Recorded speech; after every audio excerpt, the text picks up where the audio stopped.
पौड़ी में अंकिता भंडारी के पिता वीरेंद्र भंडारी ने सीएम पुष्कर सिंह धामी को भेजा पत्र, सरकारी वकील दिलाए जाने की मांग की।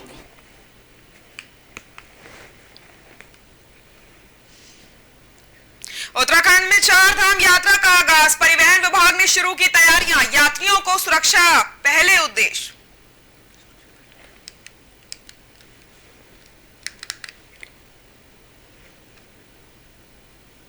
जोशीमठ आपदा को लेकर CM Pushkar Singh Dhami high level meeting करेंगे, लोगों की करेंगे सुरक्षित जगह पर शिफ्ट, विभिन्न संस्थानों की ली जा रही है मदद।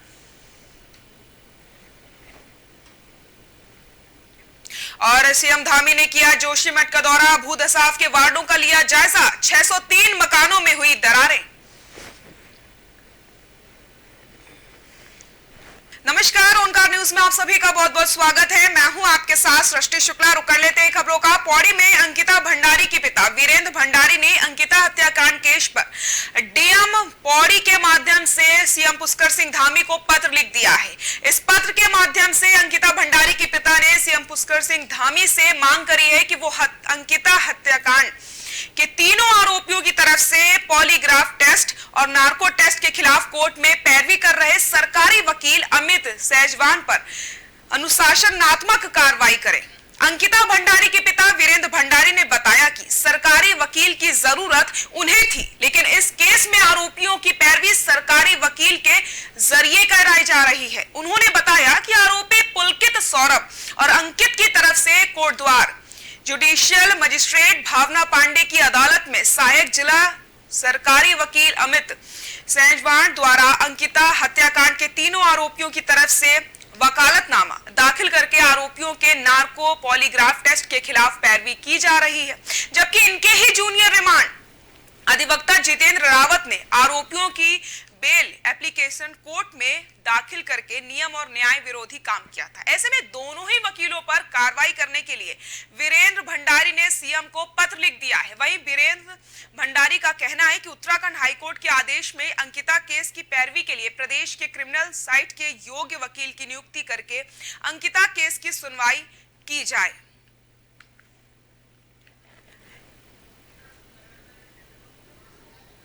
जो पुलकित आर्य के जो हियरिंग जो वकील साहब कर रहे हैं वो एक सरकारी वकील हैं, जबकि न्याय स्तर पे एक सरकारी वकील मुझे मिलना चाहिए था, न कि उनको मिलना चाहिए था।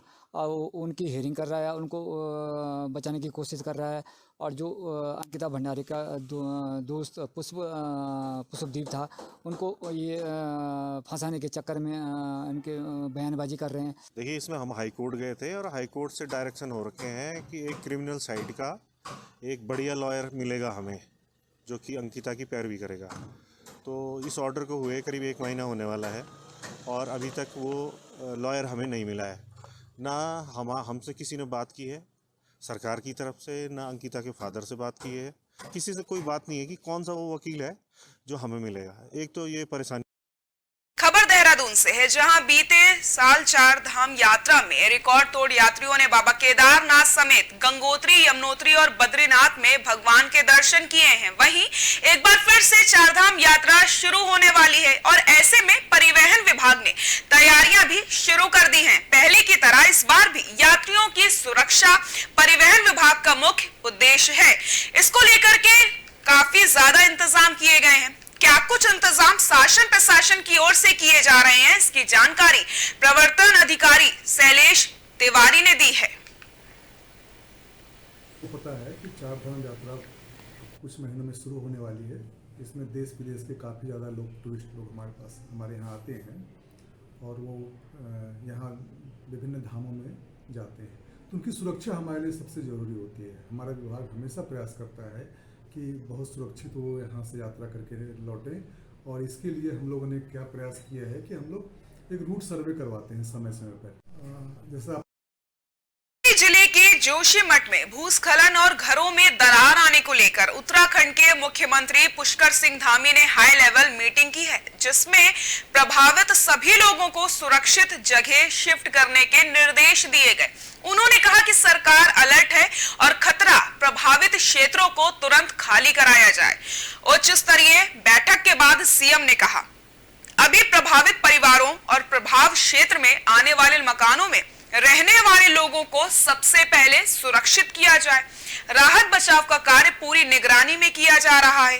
दीर्घकालीन और तत्कालीन स्थिति में लोगों के लिए अच्छा काम कैसे करें, इस पर चर्चा हुई। शीर्ष अधिकारी के साथ बैठक के बाद सीएम धामी ने कहा, निकट भविष्य में पुनर्वास की क्या नीति होगी, उन पहलुओं पर बात हुई है। लोगों की हर संभव मदद की जाएगी। जान माल की सुरक्षा सबसे ज्यादा जरूरी है। हम इस बात का अध्ययन भी कर रहे हैं कि पानी का रिसाव कहां से हो रहा है। विभिन्न संस्थानों की मदद ली जा रही है। सीएम धामी ने तत्काल सुरक्षित स्थान पर एक बड़ा अस्थायी पुनर्वास केंद्र बनाने और जोशीमठ में सेक्टरवार क्षेत्रवार योजना बनाने के साथ ही तुरंत डेंजर जोन को खाली करवाने और जोशीमठ में अविलंब आपदा कंट्रोल रूम सक्रिय करने के निर्देश दिए हैं।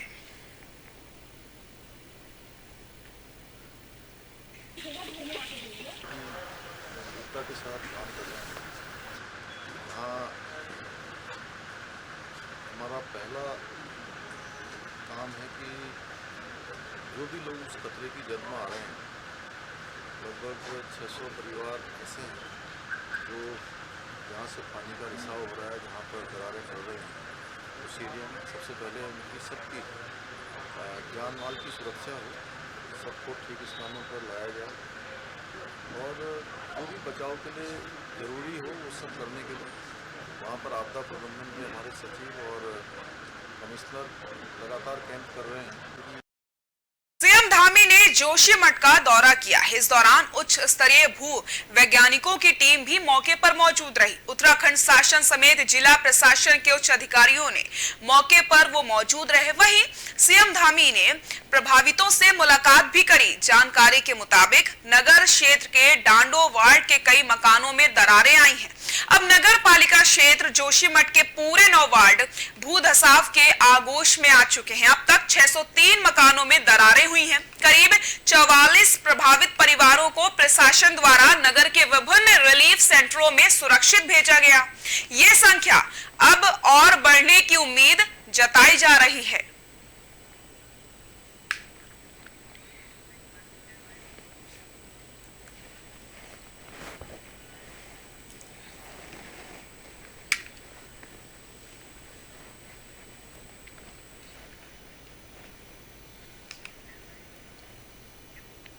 खबर जनपद ऊधम सिंह नगर के जसपुर से है, जहां जसपुर विधायक आदेश चौहान ने प्रेस कॉन्फ्रेंस करके बीजेपी सरकार पर हमला बोलते हुए कहा कि बीजेपी सिर्फ जनता को छलने का काम करती है। बीते रोज सांसद अजय भट्ट जसपुर आए। जसपुर में उन्होंने कहा कि बीते 4 सालों में उन्हें अब जसपुर की याद आई है। विधायक बोले, लोकसभा चुनाव नजदीक आते ही सांसद को जनता की याद आ जाती है। साथ ही कहा कि स्टेडियम भी यहाँ हो और भोगपुर डैम क्षेत्र राजस्व ग्राम घोषित हो। अब सांसद ने 10 लाख रुपए के 2 खड़ंजे जसपुर को दिए हैं। हर वर्ष सांसद को 5 करोड़ रुपए की सांसद निधि मिलती है, उसमें से जसपुर के विकास के लिए 35 लाख रुपए हर वर्ष मिलने चाहिए। क्या 10 लाख के खड़ंजे उसे पूरा करेंगे? क्या इससे जसपुर का विकास होगा? बीजेपी सरकार जनता को गुमराह करने का काम करती है। जसपुर की जनता को सब पता है और इसका जवाब आने वाले चुनाव में जनता देगी।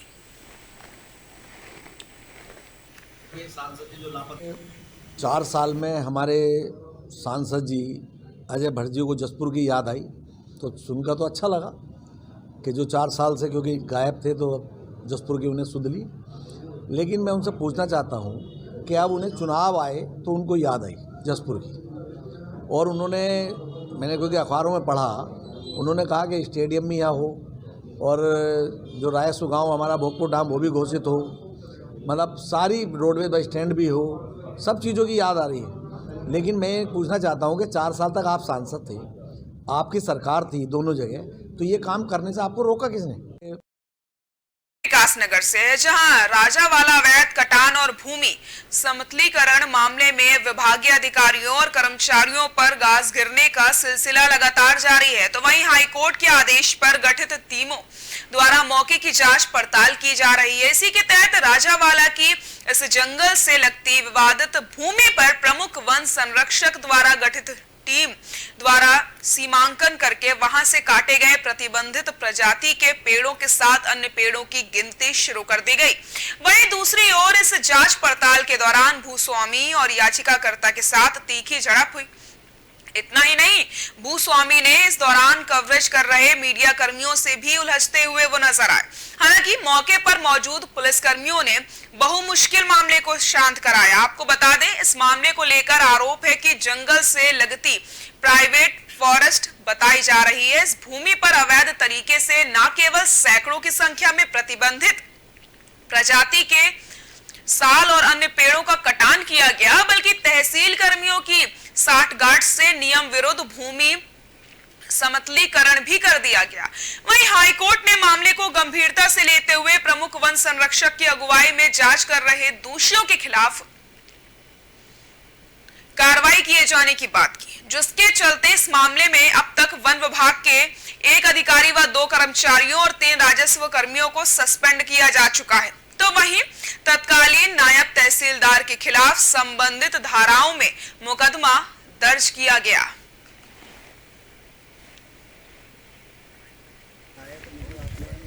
जब मैंने हाईकोर्ट में पिटीशन दायर करी तो कई जो कालसी डीएफओ थे वो यहाँ पर नहीं आए, लेकिन हम धरने पे बैठे तब यहाँ पर आए।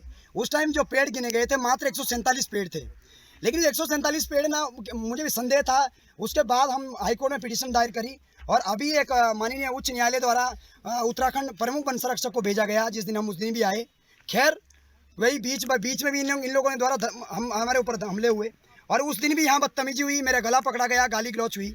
लगातार ये लोग मेरे पे हमला कर रहे हैं। को माननीय उच्च न्यायालय ने निर्देशित किया था कि इस क्षेत्र का भ्रमण कर लें और सुनिश्चित कर लें और देख लें कि कितने पेड़ कटे हैं और कोई अवैध कार्य क्या क्या हो रखे हैं इस क्षेत्र में। तो उसके संबंध में प्रमुख वन संरक्षक महोदय द्वारा एक समिति गठित की गई है डीएफओ देहरादून की अध्यक्षता में। उसी क्रम में आज यह समिति इस क्षेत्र का भ्रमण कर रही है और चूँकि क्षेत्र बड़ा है और ठूठों को गिनती में समय लगेगा, तो समिति आगामी कुछ दिनों तक यहाँ पे विजिट करती रहेगी जब तक कि उसकी रिपोर्ट कंप्लीट ना हो जाए। और एक बार जब रिपोर्ट कंप्लीट हो जाएगी तो प्रमुख वन संरक्षक महोदय के समक्ष और फिर न्यायालय के समक्ष प्रस्तुत की जाएगी। जब मैंने हाईकोर्ट में पिटीशन दायर करी तो कई जो कालसी डीएफओ थे वो यहाँ पर पुलिस ने 10,000 के नामी बदमाश को गिरफ्तार करने में सफलता हासिल की। बीते वर्ष कोटद्वार निवासी एक महिला द्वारा आरोपी पर परमेंद्र असवाल पर जमीन लेने के नाम पर 15 लाख रुपए की धोखाधड़ी का आरोप लगाया था, जिसके बाद महिला द्वारा इस संबंध में कोतवाली कोटद्वार में संबंधित धाराओं में मुकदमा पंजीकृत कराया था। वहीं आरोपी की गिरफ्तारी के लिए पुलिस ने लगातार कोशिश की, लेकिन आरोपी लगातार अपने ठिकानों को बदल रहा था, जिसके बाद पुलिस कप्तान ने आरोपी की गिरफ्तारी के लिए 10,000 का इनाम घोषित किया।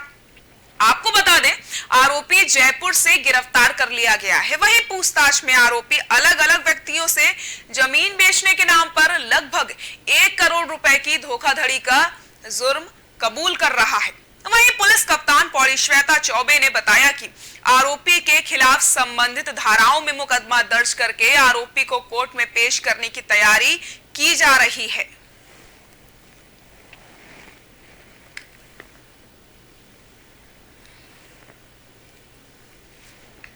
वादिनी ने थाना कोटद्वार में आकर यह बताया कि परमेंद्र असवाल नाम के एक व्यक्ति द्वारा उसके साथ 15 लाख की ठगी की गई और यह ठगी ज़मीन के नाम पर की गई थी। इस पे मुकदमा पंजीकृत किया गया।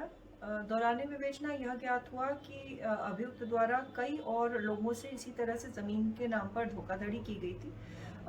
दबिश काफ़ी जगह दी गई इसकी गिरफ्तारी हेतु और अभियुक्त लगातार फरार चल रहा था। पिछले वर्ष मठ आपदा बीतते समय के साथ साथ सरकार और प्रशासन के लिए चिंता का विषय बन गई है, जिसमें प्रभावितों को सुरक्षित स्थानों पर पहुंचाने के साथ साथ उनके लिए राहत और बचाव के कार्य भी करने की जरूरत है। लेकिन धामी सरकार ने जिस रफ्तार से इस आपदा पर एक्शन लिया है, उससे जोशीमठ की जनता के साथ साथ प्रदेश वासियों की उम्मीदें बढ़ गई हैं। अब उनके लिए सरकार मदद पहुंचाने वाली है, जो उन्हें इस आपदा से लड़ने की हिम्मत दे रहा है। लोगों की माने तो जोशीमठ में पड़ रही दरारें किसी बड़े खतरे की ओर इशारा कर रही हैं।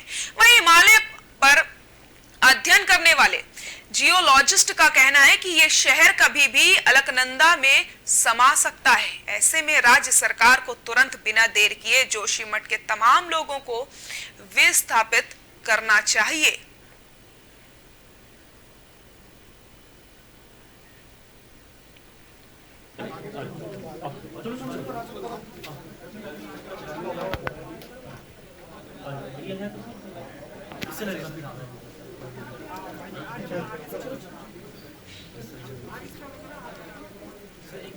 पता चल जाए कि जब आप स्थिर रहेगी कि नहीं चली जाएगी। अगर ये जोशीमठ खत्म हो जाएगा तब आगे भी इस हिसाब से नहीं ये आप मतलब जांच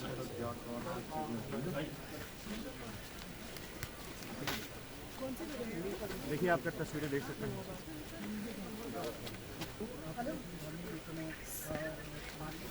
पैच नंबर पे करना तो तुम रहेंगे ऊपर वाले फ्लोर में ऐसा अब थोड़ी उधर चल जाएगी।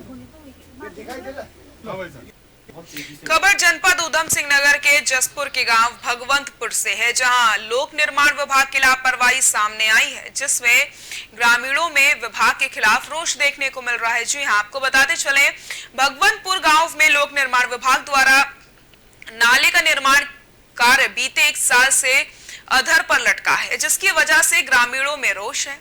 वहीं इस बात की शिकायत उप जिलाधिकारी जसपुर से भी की गई। ग्रामीणों की माने तो नाले का निर्माण कार्य पूरा ना होने से घर से निकलना मुश्किल है।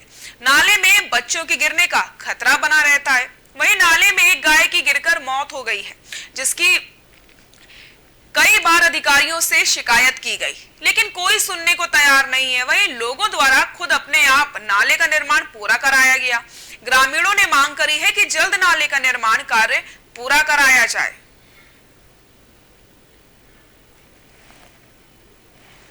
मुश्किल हो गया है और बच्चे इसमें गिर गए हैं।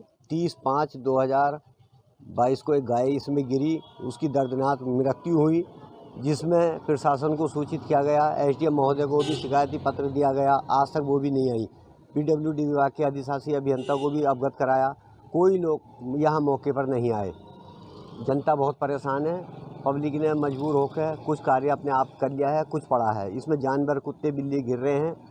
नाला था, उसका निर्माण जल्दी ही कराया जाए। और इसके बाद ही मुझे गांव वालों ने एक शिकायत दी थी, तो मैंने उस समय भी निर्देश दे दिए थे, परंतु हरिद्वार से है, जहां सांसद रमेश पोखरियाल निशंक ने एनएचआई के अधिकारियों को फटकार लगाते हुए हाईवे के गड्ढे भरने के निर्देश दिए।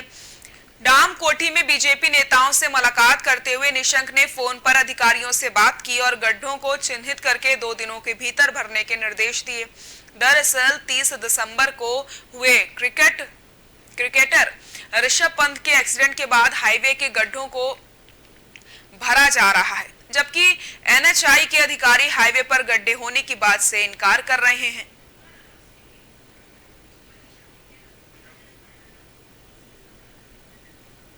चीज़ें, क्योंकि भविष्य में वो ऐसी दुर्घटनाओं को जन्म न दें, इसलिए जो भी हैं, एक बार नितिन गडकरी जी ने पहले भी निर्देश दिया था कि इस तरीके के स्थान चिन्हित किए जाएं।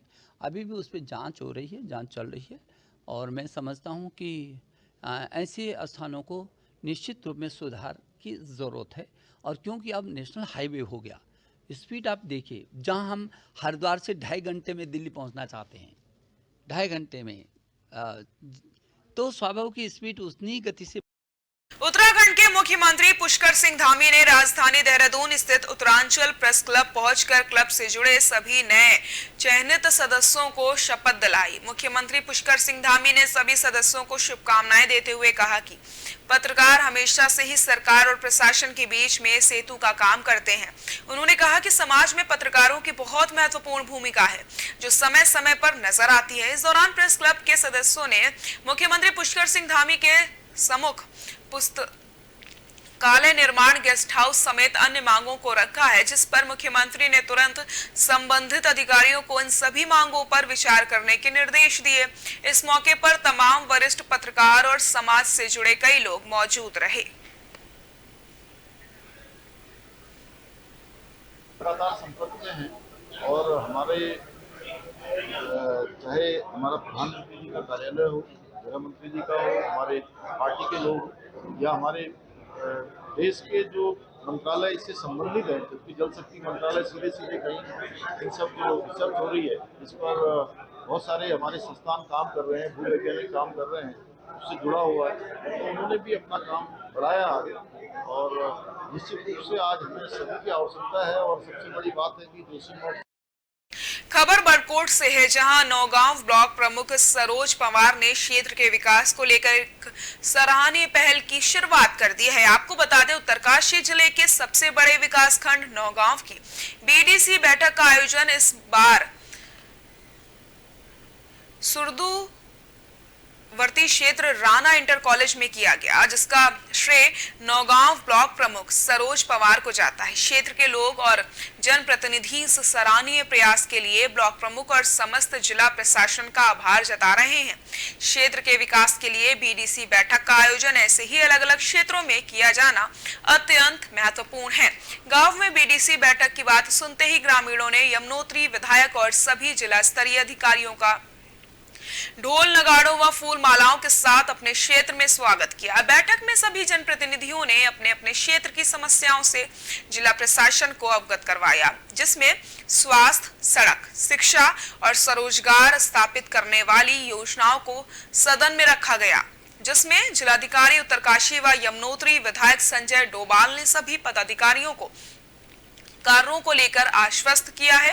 बैठक में शामिल यमुनोत्री विधायक संजय डोभाल और जिलाधिकारी उत्तरकाशी अभिषेक रुहेला ने नौगांव ब्लॉक प्रमुख सरोज पवार के इस ऐतिहासिक निर्णय की सराहना करते हुए कहा कि क्षेत्र के विकास के लिए ब्लॉक प्रमुख द्वारा ऐसे ही अलग अलग क्षेत्रों में इस प्रकार बैठकों का आयोजन किया जाना है, क्षेत्र के विकास के लिए सही साबित होगा। माननीय प्रमुख सरोज पवार जी का ऐतिहासिक निर्णय है कि एक दूरस्थ गांव में उन्होंने जो बीडीसी करने का फैसला किया है और उससे जो ये फैसला लिया है माननीय प्रमुख जी ने कि दूरस्थ गांव में, क्योंकि हमारे जो अधिकारी लोग हैं उन्हें भी हमारे क्षेत्र के लोगों की पीड़ा उनको बिल्कुल सामने को देखने पे मिली है कि यहाँ पे कैसे जीवन यापन करते हैं। ग्रामीण समस्याएं सभी विभागों की भी चर्चा हो रही है बारी बारी, और जो जनप्रतिनिधि उन्होंने विभिन्न विभागों के मुद्दे उठाए हैं, उनमें सड़क संबंधित मुद्दे हैं, पेयजल संबंधित समस्याएं हैं, उसके अतिरिक्त स्वास्थ्य, शिक्षा, सभी के बारे में इसमें चर्चा हो रही है बीडीसी बैठक में। सर, ये चारधाम यात्रा के लिहाज से हो पाएगी। दो विषय हैं, एक तो है कि इसका चौड़ीकरण प्रस्तावित है और अभी भारत सरकार और शासन स्तर पे इसका निर्णय लिया जाना है और कार्रवाई गतिमान है, काफ़ी एडवांस स्टेज। खबरों में फिलहाल के लिए इतना ही। देखते रहिए ओंकार न्यूज़। नमस्कार।